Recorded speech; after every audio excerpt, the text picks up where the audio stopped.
Hello everyone. We are officially live again with the very next edition or episode of CEO Diaries. So welcome. I am Lauren Dallas. I'm your host, of course. I am CEO and co-founder of Future Females. And I think we are now live on Facebook page. Say hello if you're tuning in from there. Also in our Facebook group, just gone live. Hello to our amazing community in our Facebook group. And LinkedIn and also YouTube. I see someone commenting already. So welcome. Very excited to be hosting this again. This is quickly becoming my favorite weekly live that I do. If you don't know what CEO Diaries is all about, something that I'm sure you do know is that at Future Females, we are working towards a big launch of our all new platform. This is a community platform for women, of course, who are looking to upskill themselves and really learn and go deep, learning strategies that help them to level up in their business, but also in their lives, because you guys know, like I do, entrepreneurship is holistic. It is not just a job. It is something that we become as a person, as an identity. So that's what this platform is all about. And we've been working on it since December. As you know, we are currently in the waitlist phase, getting people excited and really just on the list for when we open the doors in a few weeks' time. So that's what's happening. If you are new to CEO Diaries, you'll be able to join the waitlist just through the link in the caption, whichever platform you are on. The intention of this session is, because we are a community mostly of entrepreneurs, we wanted to take you behind the gloss of what you're seeing in terms of the marketing side of the launch. And we always say, like, remove the Instagram filter and share with you what's really going on. Like, sitting here as one of the founders, what are the tough decisions that I'm having to make? What are some of the curveballs that I've had to deal with, or my team has had to deal with, that hopefully can help you if those curveballs come up in your life, in your launches going forward? So that's the intention. Every week we have a slightly different focus for this session, but the most important thing to note is that this should be as interactive as possible. I am getting all of your messages pulled into the system I'm using, whether you're on Facebook, YouTube, LinkedIn, doesn't matter. I can see your comments. So please do interact with me. I can see, and actually just say hi now. Let me know where in the world you're sitting. I'm currently in Johannesburg in South Africa. I can see Shazia, Sebenzile, Lillian joining, Lynette, Lisa. Very, very excited to have you on.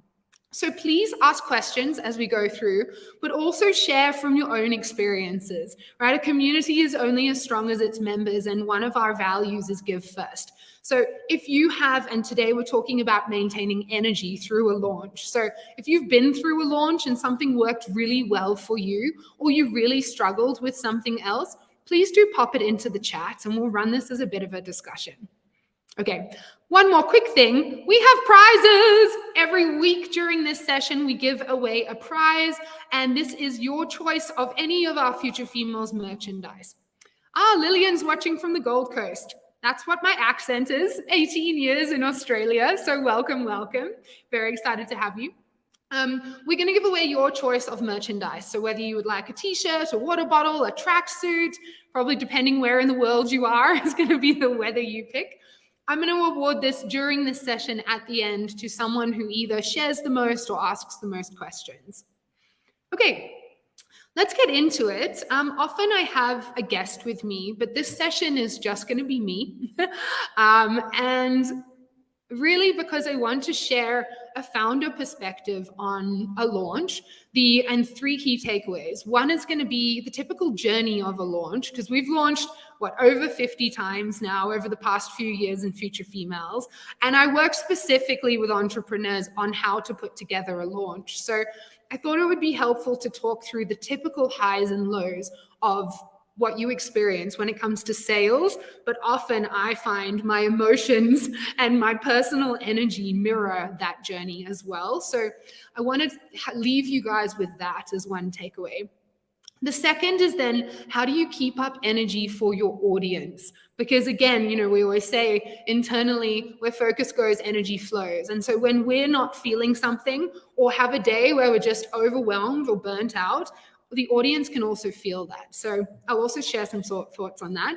And then, of course, the takeaway number 3, how to keep your own personal individual energy up as you go through. And Shazia, I can see, hopefully I'm saying your name right, I can see you're saying entrepreneurship has been such a lonely road for me. And so you're grateful to be part of the conversation.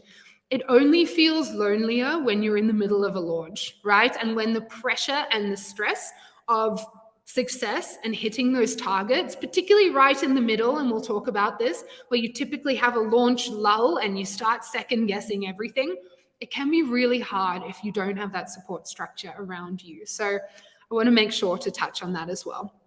So hopefully that sounds good. If there was anything else you really wanted to get out of this session, pop it into the chat now, but also anything that's coming through as we chat, just pop it in and we'll run this as much of a discussion as possible. Great. Lisa, I love that tip. I'm going to come back to it. Okay, so takeaway 1, thinking about a launch, right? And when we say launch, obviously we're launching something completely new, but it doesn't have to be something new. It could be a promotion like Black Friday, for example, or it could be, a regular launch of one of your best products. For example, our Founders Club, the previous version of our membership platform, we would always launch it after an activation.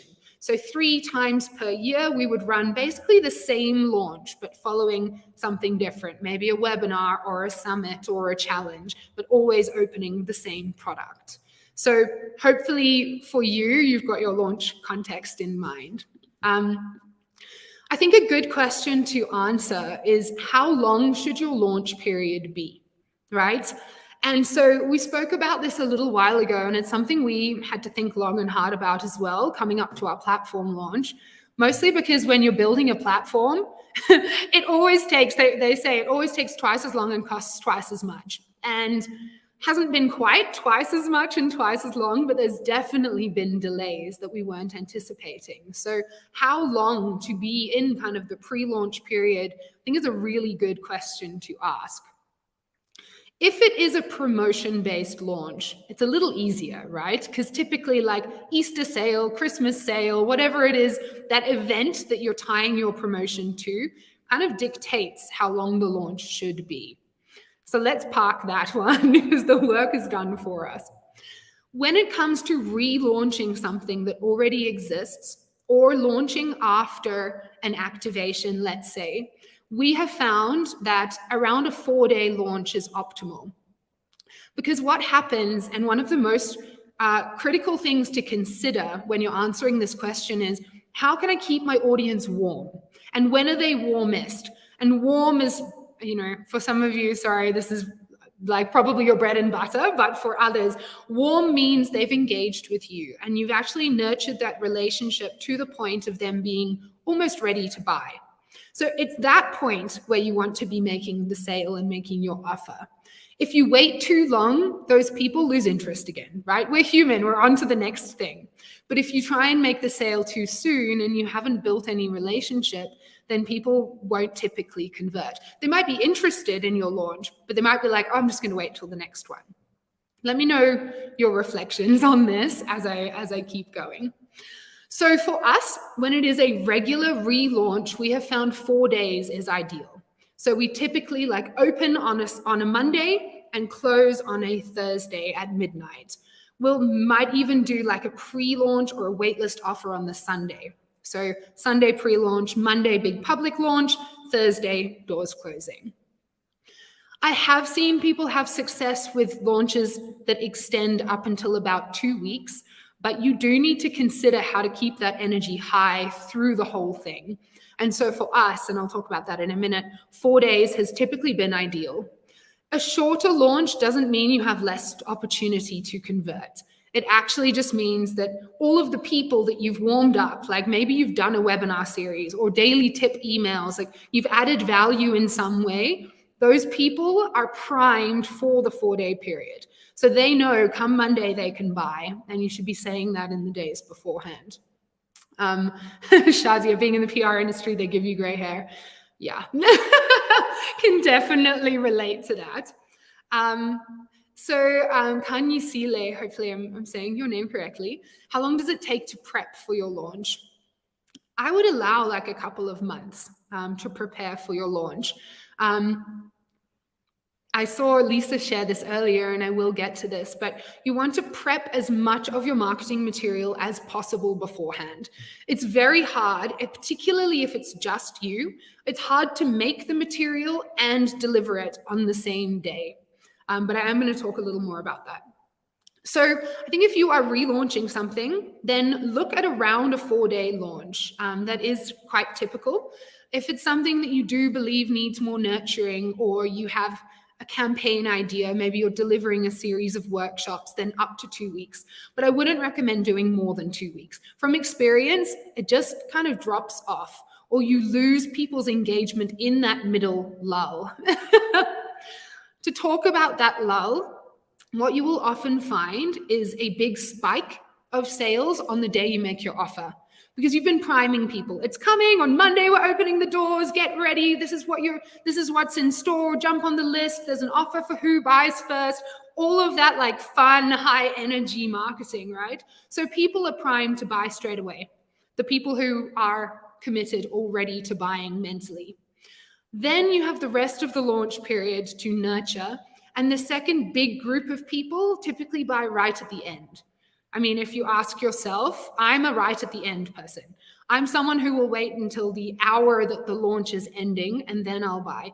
Even if I kind of know I'm going to buy, I'll still wait. So I guess that self-reflection also helps. But when you think about those two groups, right? People at the start and people at the end, that's why in the middle of a launch, you often have very few sales. We've had days, even in our 4-day launch, where we've made 0 sales on a Wednesday, let's say, if the launch was Monday to Thursday. And that sucks, right? That really sucks as a founder. And that is the point, and let me know if this resonates with any of you guys, but this is the point, particularly before you have a team, and I didn't have a team for a long time, where you start second guessing. And you're like, maybe my launch is wrong. Maybe people don't want my product. Maybe I should just cancel it and start again. Maybe I need to change tactics. I had all these other ideas beforehand. And this is actually the point where you can completely go off track on your launch. And what I've learned is the most important thing to do is trust you in the planning stages, because your planning stage was relatively stress-free, right? You spent 1 to 2 months deciding on the strategy, tuning in probably to sessions like this one, mapping out your step-by-step, mapping your content plan, ideally making as much as you can. So don't let that lull and the emotion that it brings with it, and this is also dependent on personality type, but I'm a very emotional person. Don't let that lull have you second guessing things that you spent 2 months on, because that is then emotion-fueled decision-making, which is just not the best time, right? I'm sure you know, to make good quality, strategically aligned decisions. I think that the best thing you can do is stay true to your launch strategy, because also one of the things that you get from a launch is learnings for your next launch, right? As a business owner, so much is on rinse and repeat. You're not going to keep making more and more products, probably. Very few businesses would, but you are going to keep launching, keep running campaigns. Maybe there's a slightly different wrapper, but ultimately it's the same. You're launching the same product. So having stuck to your plan exactly allows you to do that reflection work a lot more deliberately. Whereas if you suddenly keep changing and then do a whole bunch of other things that are maybe not so trackable, then you don't really know what worked and what didn't. And then your next launch is also then an experiment rather than an optimization, which again is something we've done a lot. We've done a lot of different launch types. And then when we did, we always call it the post-mortem. Looking back, we realized we need to change less things per launch, because otherwise it's very hard to identify the specific change that drove the better or worse result. Cool. So I think that's just chatting a little bit about the lull and staying true to your launch strategy. I can see quite a few questions here, so I will just answer some of these. How long do you promote that the launch is coming? Cool. So if we're talking about a launch, like one of these big high energy 4-day launches, I would be seeding for up until, say, a month, even longer. We call this the value add phase. You're adding value to your audience, you're building resonance with them so they know who you are and they know that you can add value for their specific context, and you're seeding. You can either seed just by weaving it in to your content posts or by having something like a waitlist. So the launch that we're doing is a little different because we're not going to open the doors for 4 days. We're fully launching and completely opening the doors for an all new product. And it's something that our community hasn't seen before. So we decided to do a 2-month-long pre-launch period, the waitlist period, because there's a lot of things we wanted to share in that time. There is, of course, the risk that our audience would go cold after jumping on the waitlist, but, and I'm sure a lot of you, I can see Guguletu saying you're one of our alumni, the people who we are focused on for this launch is our existing community. So actually, you would go equally cold, whether you're on our waitlist or just on our main email list. So we decided let's just do quite a long waitlist period. Hope that answers it a little bit for you. If you are just rinse and repeating, then try 4 weeks seeding and then the 1 week big launch period. Cool. Exactly, Lillian, as you're saying, building rapport during that period. Sones, would you stay true even if you feel it may not be working? Yeah, I love this question because of the way you've said if you feel it's not working. So I think I wanted to talk about the lull because that's a very real part of launching when you're looking at your data. Like, as long as you get a spike on day one, you can anticipate that. If you don't make sales when you open your sales and then you have that lull, then I think that's a good indicator that perhaps the launch isn't working. Because you don't want to rely only on the urgency sales. If you had a big spike on day one and then you're experiencing a lull, then I would say stay true to your plan because this is the natural psychology of how different types of people buy. Cool. Perfect.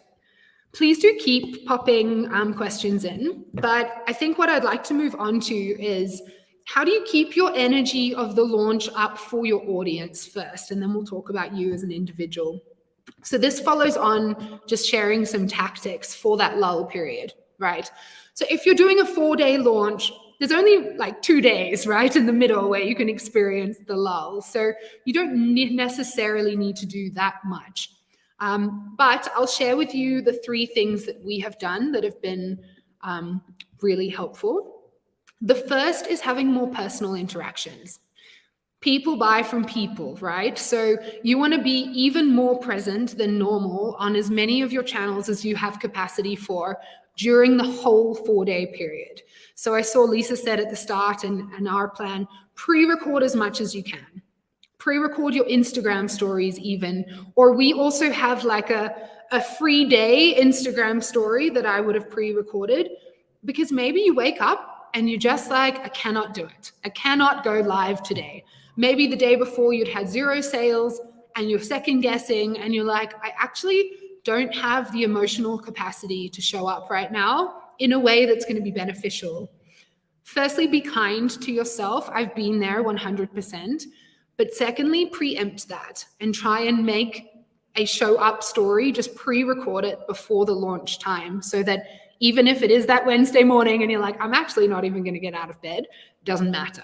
Your audience still sees you. So that personal interaction definitely helps because it keeps you front of mind, right? So that if someone is thinking of buying in the last day, they've already, they've had those 8 touch points with you that they need to know, like, and trust you enough to buy. So that's the first thing. The second thing that works really nicely is to add bonuses on the lull days. For example, let me give you a membership example from our previous membership founders club. We normally launch with a bang, right? The doors are open, yay, buy in, today's the day. And then obviously we do a lot of content about actually welcoming people in. On those lull days, we might say something like, if you buy Founders Club today, we're going to throw in an extra bonus. It's going to be a recording of our masterclass valued at $99 that you're going to get, and it'll be inside your portal. So for someone who's like, ooh, just needs that little tip over the edge, adding a bonus on those lull days can help. Ideally a scalable bonus, because if it works, amazing. But if you offer like a one-on-one, for example, that's more time taken out of your launch. But yeah, the additional bonuses, we call it value stacking. Stacking more value across those lull days can be helpful. And then the third thing that works nicely is having an additional sales push within that launch period. So let's say you're using webinars as a launch strategy, and maybe let me know in the chat if you are. I love webinars because I like speaking to people, right? And even if I can't see them, I know they can see me and I can see the chat like this. So I like it. And also it's one of the best converting tactics because, again, people buy from people they have a relationship with. And you can more easily build a relationship through a webinar than you can through, say, an ebook or just an email. Depends on the business, of course, but webinars, love. So what we might do is schedule an additional webinar on one of the lull days. So maybe we've done our sales webinars before the launch, and we're just going to email everyone that didn't join it and say, one additional webinar. And in that session, I'd be like, the doors are already open. Now is your chance. So you could also, considering your emotional capacity, consider doing that. So that's just a few tactics for keeping up the launch from the customer's perspective. I think now getting into your own energy, I would love to dig into. So let me just read a couple of the chat things here. Lisa, when you launched your business, you first wanted to do a full-on live week. However, it was mid-COVID, you were out of energy, so just pre-recorded all the daily sessions. Absolutely. I also do that too now. One of the tools that I've used, and the first thing I would say about maintaining your own energy, actually in and out of a launch period, is understanding your own energetic rhythms, if I can put it like that. Do you know your human design? This is one of my favorite tools for this. If you do, maybe just type a yes or even share your human design type into the chat. So human design is a free online tool. So if you don't know, maybe that's an action for after the session. And it's kind of like a personality assessment tool in that it puts you into a particular group. So I'm what's called a manifester. But one of the really interesting takeaways is that it talks about how you operate from an energy perspective. So a manifester, I'm a bit of a nerd, so I'm going to use a Pokeball reference from Pokemon. If you don't know what that is, apologies, but that was my childhood. So a manifester is a little bit like a Pokemon ball. You like regroup and you're almost quite closed off, and you have those days where you literally need to sit in front of Netflix and turn off your Zoom and turn off your alerts or put your phone in flight mode to regain your energy. But then when you're ready to go, it is like a power burst, and the amount of work you can do in 2 days is what a different energy type might need to do over 5 days. So you have those big highs, but also big lows. The flip side, a generator, which is what my co-founder is, it's kind of like a generator. It just keeps going almost at the same pace every day. So I think, starting with knowing your own human design type and how you operate will help you design a launch type that works for you. Knowing that I am a manifester by human design actually makes it make sense when I do have a big lull on a day. And even more important, to pre-record everything I can, because yes, some fellow Pokemon fans, I'm very glad, because I know and need to anticipate that those low moments will come. So that's just one tool that I think is very helpful. And then obviously pre-recording, we've been speaking about that as much as you can. Your Insta stories, anything where you have to show up on video, try and pre-record where you can. It's definitely been helpful for me. Keeps you on track as well to your daily focuses. Let me have a look at some of these questions. I saw someone asking about anxiety, which I think is a really good thing to cover. Roline, perfect. So Lauren, do you at any point during a launch have heavy anxiety, and how did you cope with that? Yeah. I think we should talk about this. And guys, I'd love some reflections as well. I'm quite a highly strung person. I'm very emotional. I'm very achievement oriented, and I take things very personally. And I just want to share that to give some context to my answer. My emotions, no matter how much I work on it, are very connected to the performance of my business. It has always been like that. When someone would ever cancel from our membership, and of course that happens, people evolve, I would take it personally and I would go and research this person and try and figure out why. I think that's been one of the things that's helped me to keep getting better and better, but it's also sometimes not a fun position to be in when it feels like everything is happening all at once. I think the second element to put over that is, are you doing a launch from a place of need or from a place of want? When you're doing a launch and you need it to succeed, you need the money to come in, otherwise your business can't continue. Or are you doing it as like a top up of cash flow? Because if you get it, you can invest in the next thing. I think that changes as well how you can function within the launch period. So I've definitely had moments of heavy anxiety, predominantly when I don't feel like the launch is going well, or when I'm in one of those lull days, particularly now having staff, right, and a team who can also see the data in black and white. And I need to show up and be as positive as possible while silently dying inside going, oh my God, how are we going to put this back on track? So a couple of the things that I do to cope, and judging by some of the names on here, I can see a lot of our current Future Females members. I know you've been through launches too, so please do put your own solutions or coping mechanisms, if we can call them that, into the chat. One of the things that really helps me is having someone to just keep cheering you on and holding you accountable. So for me, you guys would have met Flora a couple of weeks ago. She's our marketing ops manager. And not only is she amazing at operations, she's also one of the most wildly positive people that I know. So it helps me, and we have daily check-ins every morning to, I guess, have perspective setting with someone like that. So even if you don't have someone on your team, maybe it's your partner, and you just say, for these days, I need you to just talk this through with me.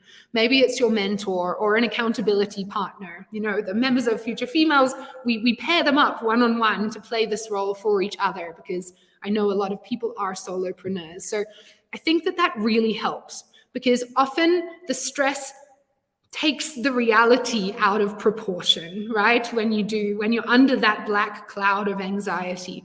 So speaking to someone who's like, look, it's been one day.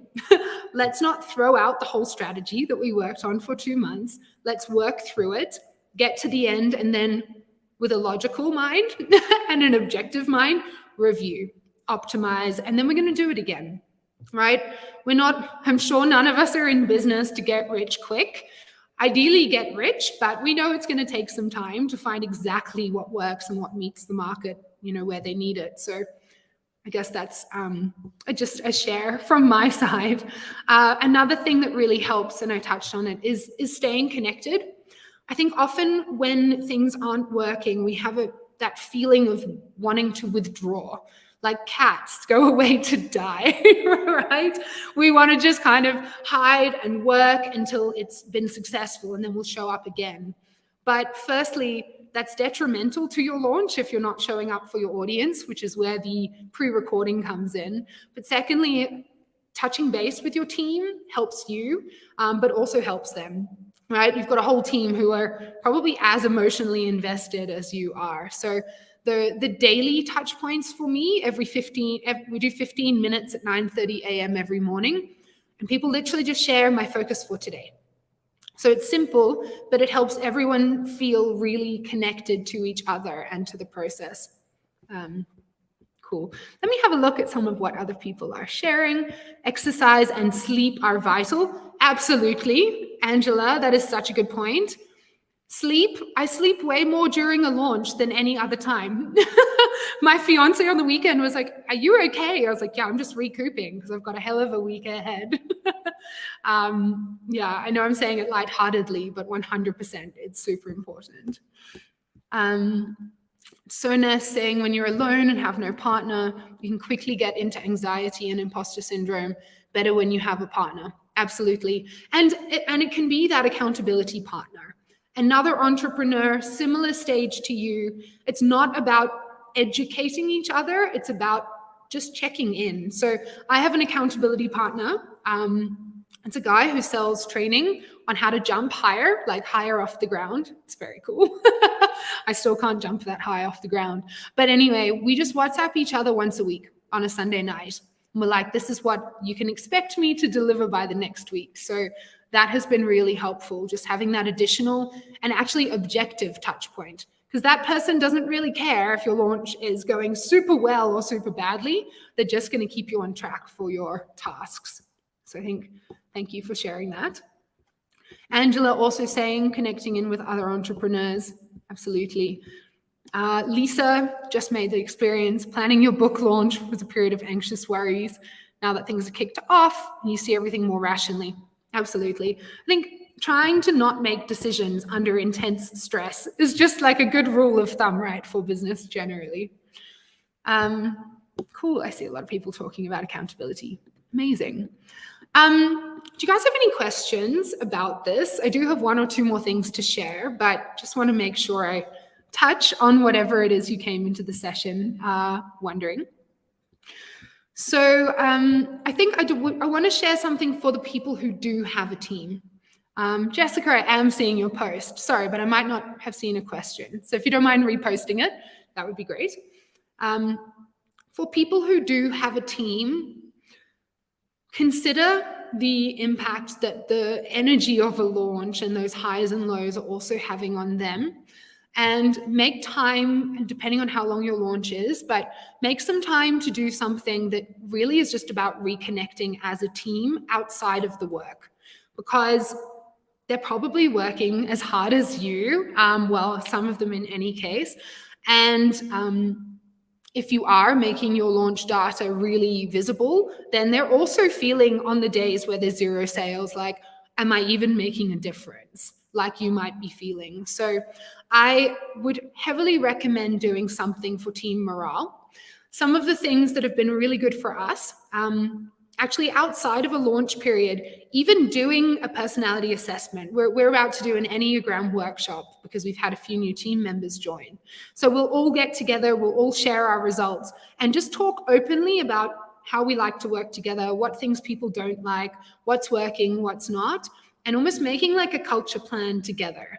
And it can be very informal. It could be like 3 things you're going to do in the next quarter. But I find that, and I did this with the previous team as well, having that common vocabulary that a tool like Enneagram or human design allows for is a really good way for team bonding.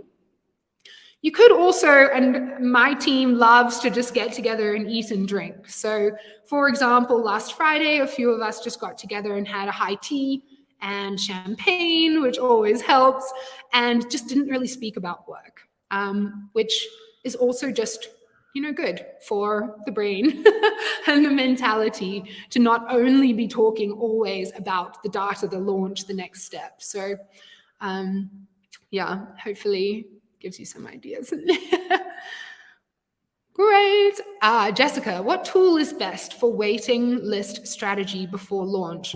Cool. I can definitely touch on that. So it does depend on your launch approach.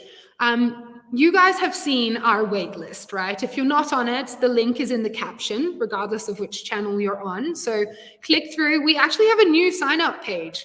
So click through anyway and see what you think of it. We've upgraded it to now show you some of the courses and speakers that are going to be available in the platform for you. So what we use is a tool called Kickoff Labs. When you sign up to our waitlist, you go to then a status page. And this page is all about driving member-to-member referrals.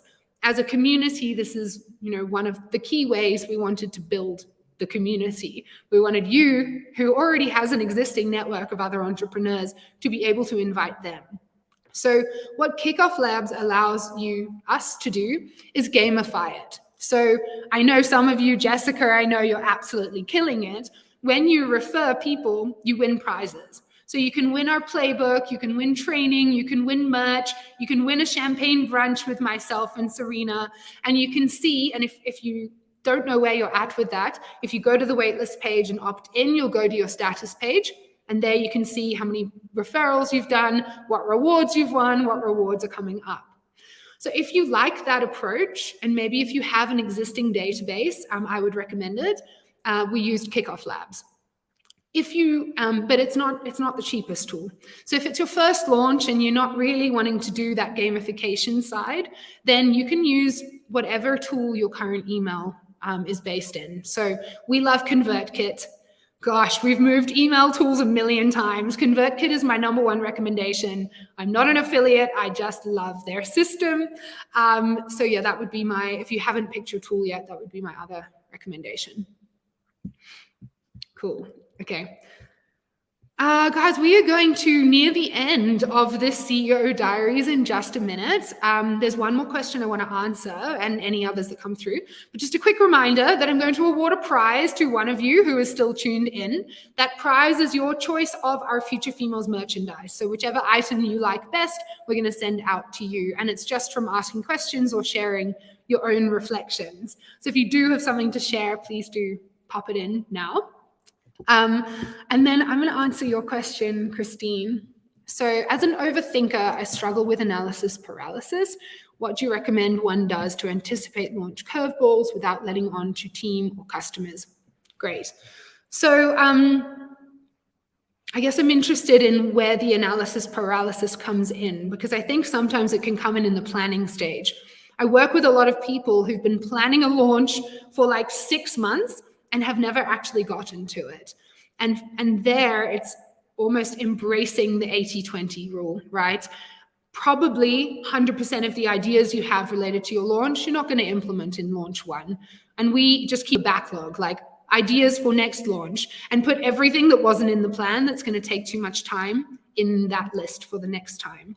So I think if you're getting stuck on the planning, you need to give yourself a date. And actually communicate that date to your audience so you can't go back. This is one of the best ways to stay accountable, right? Your audience keeping you accountable.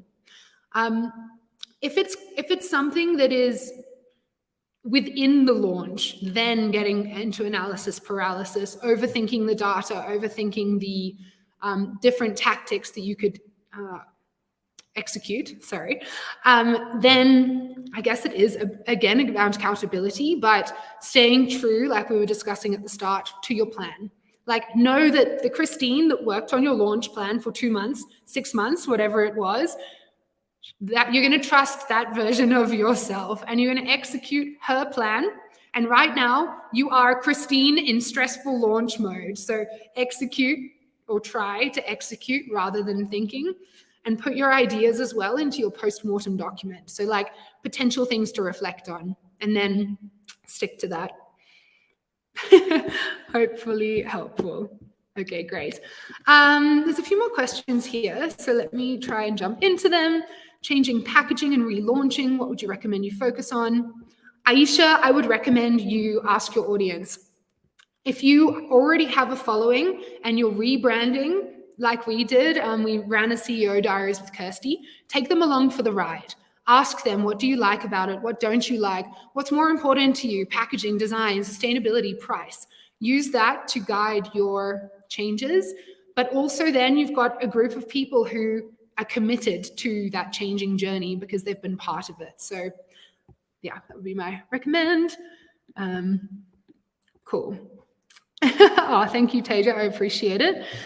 Sheila, in program management, what risk do you think is the biggest when planning for different, say, cohorts? I struggle with marketing. What tools would you recommend?